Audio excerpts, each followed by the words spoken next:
In the 1930s, before Hollywood's censorship codes were enforced, cinema was allowed to get truly dark. The shadows were deeper, the themes were more taboo, and the fear was rooted in forbidden science and madness. This was a glorious, ungoverned era to explore the true heart of the vintage grotesque. These weren't just horror films, they were experiments. Nightmares with sharp edges. Tonight, we're exploring 8 chilling 1930s pre-code horror films that redefined fear. Films so strange, so ahead of their time, that they still feel dangerous today. Let's begin.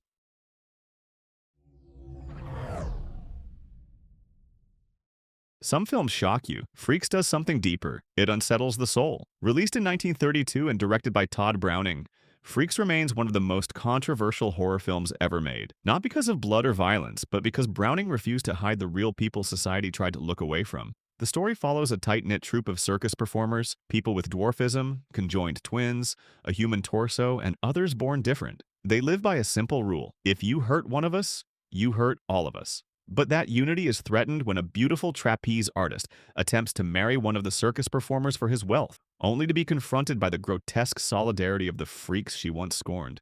Browning directs the film with empathy and dread intertwined. The circus grounds feel alive, cramped tents, whispered gossip, laughter that hides cruelty. But the performers themselves? They aren't the monsters. They're the ones wronged. The final act, filmed in rain and mud and shadow, is still chilling today. The so-called freaks crawl through the darkness with silent determination, justice moving on broken limbs and trembling hands. Freaks isn't just horror, it's a challenge, asking who we call a monster and what real monstrosity looks like. Nearly a century later, it hasn't lost its power. Proof that the scariest things aren't on the outside, but in the choices people make when they think no one sees them.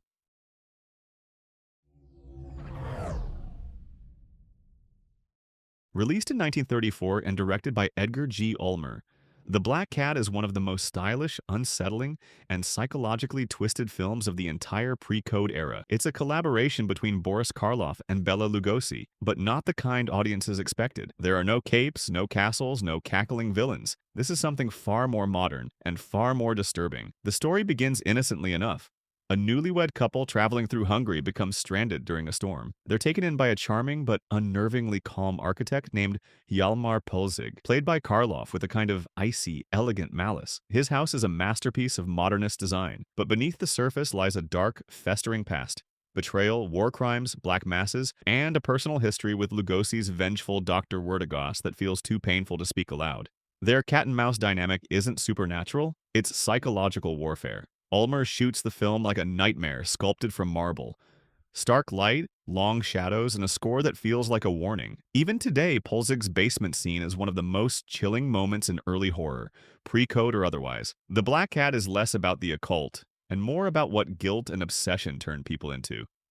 Elegant, sinister, and shockingly bold for its time.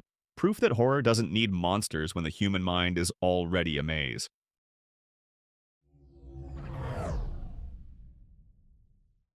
Released in 1932 and directed by Erla C. Kenton, Island of Lost Souls is one of the most unsettling films of the pre-code era. A humid, intoxicating nightmare, adapted from H.G. Wells' The Island of Dr. Moreau. Even today, its atmosphere feels wrong in a way you can't shake. Richard Arlen plays Edward Parker, a castaway rescued at sea who finds himself stranded on a remote island, ruled by the sinister Dr. Moreau. Portrayed with icy brilliance by Charles Laughton, Moreau is a scientist obsessed with reshaping animals into humans through unspeakable vivisection. He calls them his children. They call him Master. The island is a pressure cooker of heat, sweat, and tension.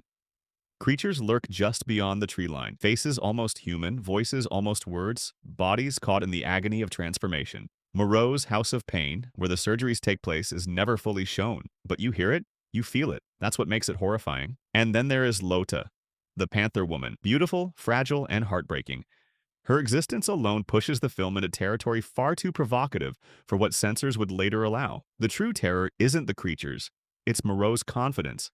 The calm conviction that he has the right to unmake and remake life. When the children finally revolt, it isn't a twist. It's justice returning to the island with claws. Island of Lost Souls remains a masterpiece of pre-code horror. Savage, sweaty, and morally disturbing. It isn't merely a film about monsters. It's a devastating exploration of man's hubris and the monstrous consequences of playing God.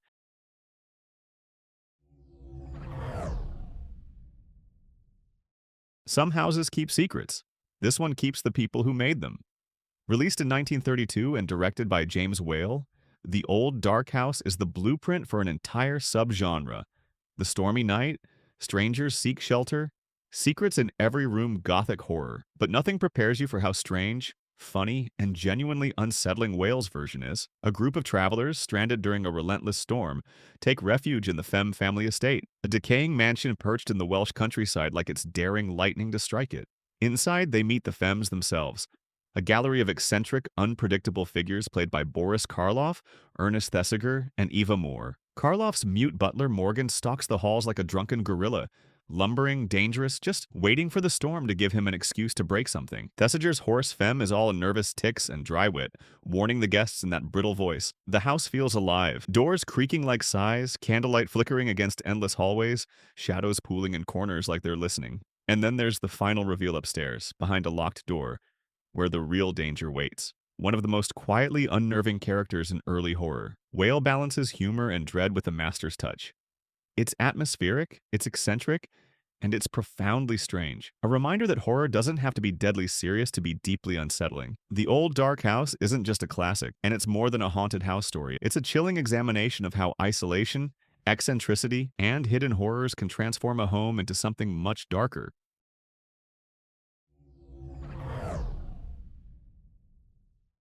Released in 1932 and directed by Michael Curtis, Dr. X is one of the strangest and most visually striking horror films of the pre-code era. Shot in two-color Technicolor, the entire movie glows with sickly greens and bruised reds, like a nightmare painted with theater lights. Even now, that color palette feels unnatural, the perfect backdrop for a story about science losing its humanity. The plot centers on a series of gruesome moonkiller murders plaguing New York. All clues lead back to a medical academy where Dr. Xavier, played by the always commanding Lionel Atwill, decides to conduct his own investigation, trapping his eccentric colleagues in a secluded mansion and recreating the conditions of the murders to see who breaks. Each suspect is stranger than the last. A man obsessed with cannibalism, another studying fear as if it were a science, and a third whose behavior borders on deranged theater. As the storms rage outside and the experiments begin, the mansion becomes a petri dish of paranoia, guilt, and scientific arrogance. Curtis directs with a pulpy flourish, mixing noir shadows with expressionist angles, turning every hallway into a trap and every face into a mask waiting to slip. Dr. X is lurid, bizarre, and undeniably pre-code, a riot of color, madness, and moral corruption. Proof that early horror wasn't subtle, it was bold, and sometimes beautifully deranged.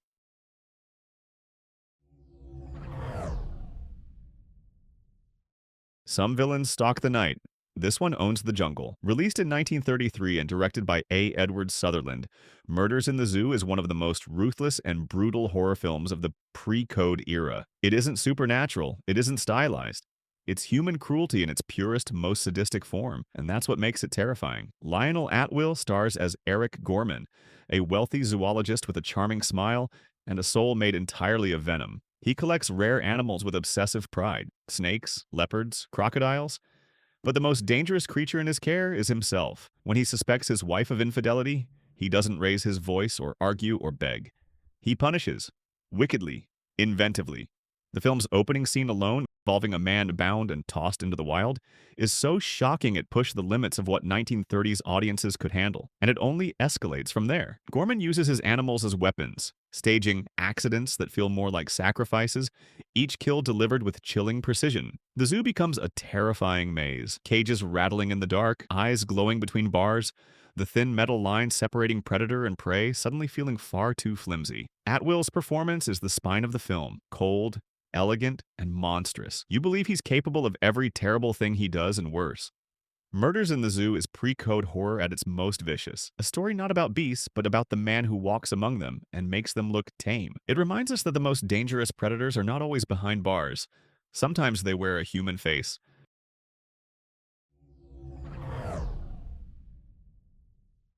Some museums preserve history.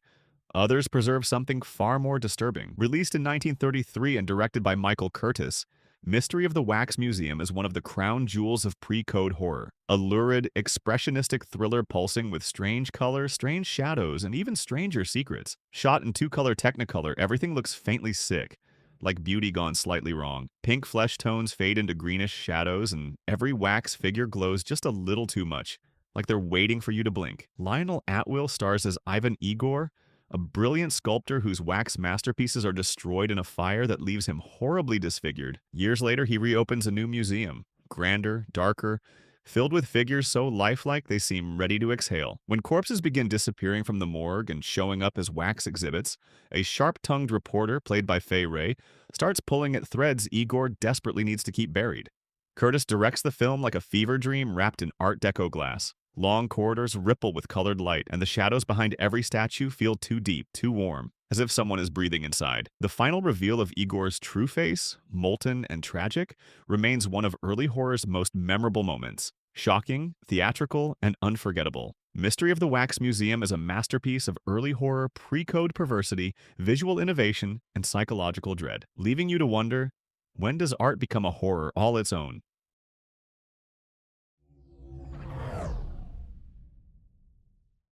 Released in 1932 and directed by Victor Halpern, White Zombie is widely considered the first feature-length zombie film, but its power isn't in the undead. It's in the atmosphere, in the shadows, in the eerie, entrancing trance the film casts from the moment it begins.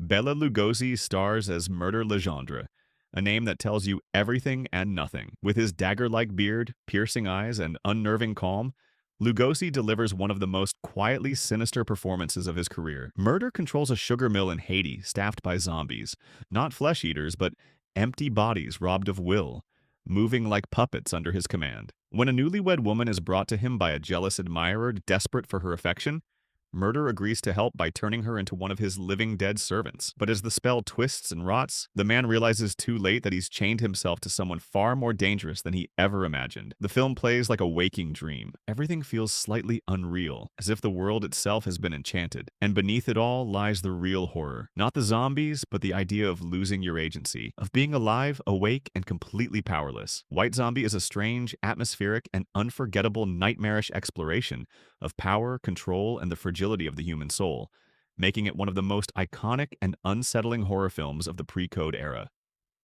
And there you have it, 8 haunting relics from a decade when horror wasn't just daring, it was dangerous. Before the censors stepped in, filmmakers explored fear with a boldness that still feels unsettling today. A world of shadowed mansions, forbidden experiments, whispered rituals, and characters who drift just a little too close to madness. They were raw, unfiltered, fear at its most human. Which of these pre-code nightmares unnerved you the most? And which one will you dare to watch next? Let me know in the comments, and don't forget to like, subscribe, and ring the bell so you never miss another descent into cinematic darkness. Because fear evolves, but the shadows of the past never really fade.